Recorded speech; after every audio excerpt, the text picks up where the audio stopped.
Rob Barnett. It's been a while. Yep. Thanks for tolerating me again.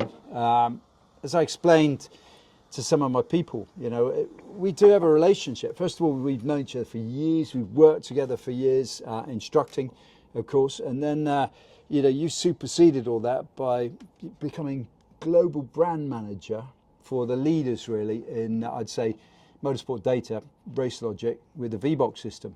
And, you know, I used the VBOX Lite, right? And I helped you with the development of that little karting thing that we did a voiceover for one of your videos. But, you know, it's time for me to fess up, right? Just like with John Pratt 2 weeks ago before we went to Zandvoort and his sim thing, I've paid lip service to the whole subject of data. Right? Do you know what? I'm going to be really honest, Rob. I don't know if it's an age thing. I don't know if it's my generation. But, yeah, I had the VBOX in the 911. And used it for videoing what was going on. OLED was working at one point. That's the extent of it. So, you know, I'm going to throw myself down, prostrate at your mercy, because the reality here is I want to have one final go with it, because I reckon, being frank, we're going quite well in the Alpha, but I think we're missing a trick with the fact that I can't really understand my data. And actually, I don't have any data. And if I did have the data, I know on paper how to use it, but I'm not really convinced that I'm using the tool effectively. Yeah, it's certainly something that can help you. I mean, I remember back to the Van Diemen's, the school cars. We were racing in BRDC single-seater championship, and you could get a very basic wheel speed trace off the stack data there, and you could learn a little bit from it. Okay. But it wasn't particularly accurate because it was relying on people taking the same lines and driving the same distance, and all it takes is a slower car, a yellow flag, someone trying a different line, and it's all out the window. From 2001, the US stopped scrambling the GPS for military purposes, and so you could get accuracy that went from a few hundred meters down to a meter or so overnight. So was that? It's funny you say that. Is that really the beginning of data? Because I guess, like, when I was racing single seaters, Formula 3, Formula Renault, as much data as I had was a little SPA Speedo. I remember that on top of my dash, and actually that was bloody useful, because I can remember that on a really good lap at Thruxton, I can remember seeing the 127 on the LCD was like maybe a 128 or 29. So I knew that it was a great lap, and it was a good lap. That's as much data as we had. Yeah, and I think what it did was the data existed before that. I mean, you know, they've been using data in F1 for a lot longer than that. But what this did was it gave you usable data. It was GPS-based data, not just car-based data, which would mean that it was much more simplified. And what this did was it added video to that. So you didn't have to be a race engineer and understand all the squiggles. Yep. You could actually tie that in with something that you could see, which, you know, as a racing driver, you're basing an awful lot on what you can feel, but what you can see. So Yep. to be able to tie in what you can see with the lines, and those lines being, you know, more simplified, and by the software doing some of that work for you in terms of giving you the clues as to where to look, no longer did you have to have a degree in motorsport engineering and be a data engineer to be able to grapple it. Right, so this is the bit I don't understand. Right? I'm fiercely competitive, right, by nature, fiercely competitive. And I came back in. I retired after the British GT thing in about 2001. Came back in again, initially to race that 911 that was built for me. And then a little bit of Formula Ford back in probably 16, 17. So why haven't I grabbed this with both hands, literally, as a technology? Why have I not, you know, why something has made me not go for it? I think it's probably... Don't say laziness. No. If you think about GT Academy, yep. We've both worked on that. Yep. You know, you can see that people can go from racing in sims to racing in reality, and I can see don't that. doubt. And I work with Brendan Lee. But right. I struggle to do a lap in a simulator. Now, that doesn't mean I don't think I can't drive, because I think I've got plenty of evidence that shows I can. Yeah. But I think it's a generational thing partly. You know, if you haven't grown up with it, and it's fine to take it and go with it and build upwards. It's very difficult to be at a level and then to try and adopt something new. I mean, I know lots of people who use sim racing to top up their driving on the track, and that's great. You know, time pressures, being able to move around, the expense of it has its place. Yeah. But like anything, you just need to kind of grab it and run with it. Running with it is a great analogy, because if you say to me, Steve, and I did this for years, right, by going out running in all kinds of conditions on the road, I mean like road running, physically you'll go quicker because you'll be lighter and you'll be fitter and you have better cardio ability. I did it. It's not that commitment. right? So I'm out doing whatever it takes, abstaining from drinking, eating as little as I can get away with in order to give myself faster lap times. And yet somehow, right, when I got my VBOX late, I mean, okay, let's be fair, I didn't have a teammate, but that's no excuse either, because I could have taken the same data, couldn't I, from one day testing to the next.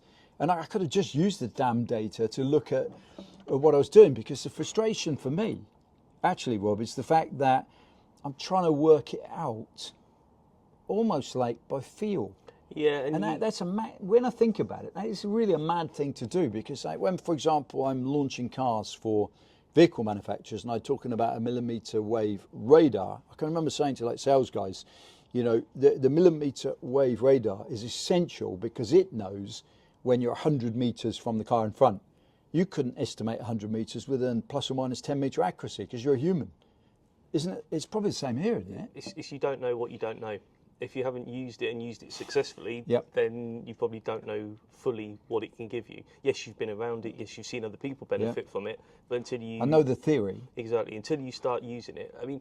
Do you see people, sorry to keep you, but this is fascinating subject. Do you see people who, like me, who've been resistant, right, plug one of these in and suddenly say, actually, the line here is faster. It doesn't feel faster. It's not logical. It's faster.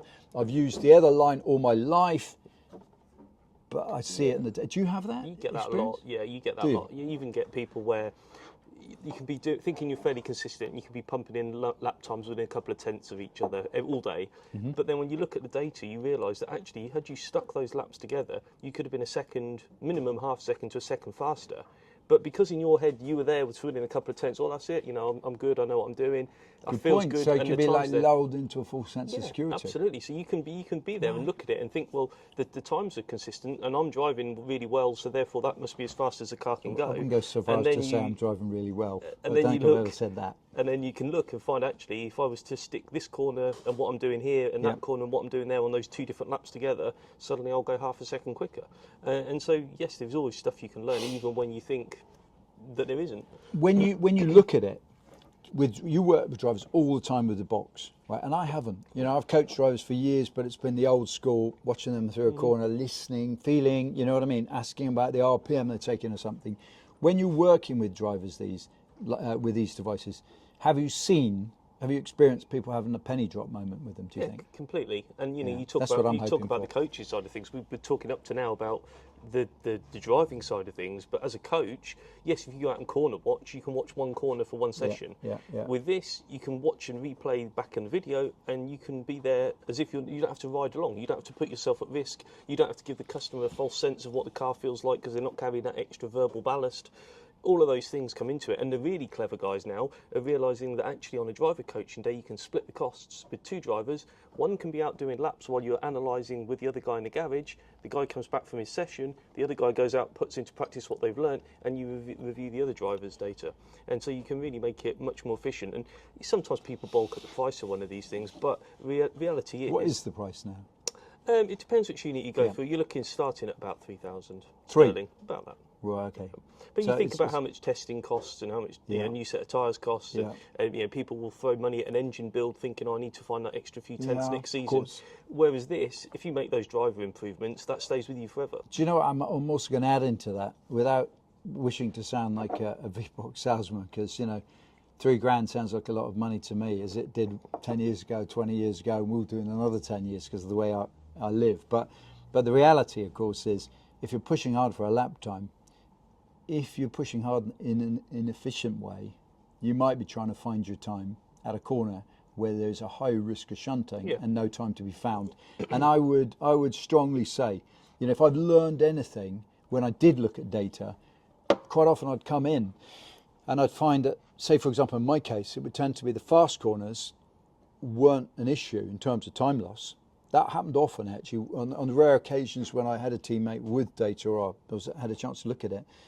So I'd be driving my heart out to the really fast stuff with big risk, and then the truth is I'd find that it was some slow technical fiddly bit. Is that a familiar story too, do you think? There's almost always more time to find in a slow corner than there is in a fast corner, partly because you spend longer in a slow corner than you do in a fast corner.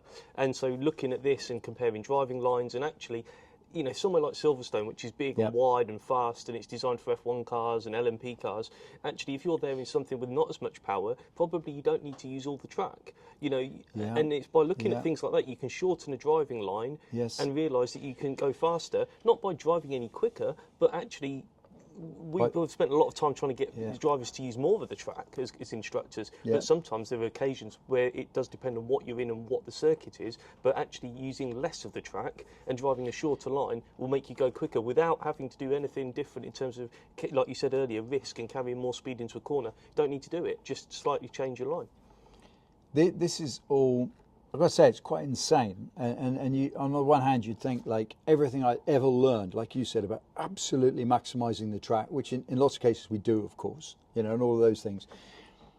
Yeah, I mean, you can still open the steering up, but you don't need to run out as one. But here's a really interesting thing, just along the same lines.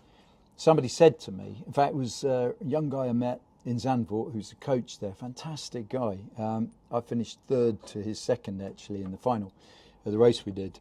Very, very good driver. And he did say to me, go and have a look at Max Verstappen's lap around here, because, you know, the line is quite complex at Zandvoort. And I looked at his lap and I thought, his qualifying lap, his pole lap, he didn't even use all the track. It's exactly what you're saying. I'm looking at it thinking, hold on a minute. He's starting it from not on the extreme of the track and he's finishing it. And at some parts of the track, he's not even what I'd classically say was at a clipping point. Right, but I would say that no one would dispute he's the fastest driver currently in the world, if not, you know, equal fastest. Whichever way you cut it and shut it, he's absolutely on the money. And that, again, it's that tearing up the rule book bit, isn't it? And I remember, because you guys have got some fantastic resource online, and the truth is I never made it important enough. I'm always flat out busy, and so that's my excuse. But it's not an excuse, because when I'm racing, the most important thing in the world is performance to me. And I remember reading something that somebody had written. It could have been like Nigel Greensaw's a good friend of mine. Was talking about his line into Brooklands and then into Luff 1 and 2. And I just read that, fascinated with what he was saying about, because it's the same as when I do a track walk at Wilton Mill, where we met for the kart thing. You know, there are parts of that track where I'm telling the kids, do not run right out wide, because at a certain point, the extra meters you're walking are going to add more time than you're going to save by holding it in. And it's like, so I know the theory, I understand the practice, but, you know, actually executing it, and what you're saying basically is, you know, without one of these, you're not saying it's impossible, because clearly some people win races without a VBOX then, but for us mere mortals, you know, let's say, giving it the best spin, it'd take us a lot of time to find where the sweet spot is. Where what you're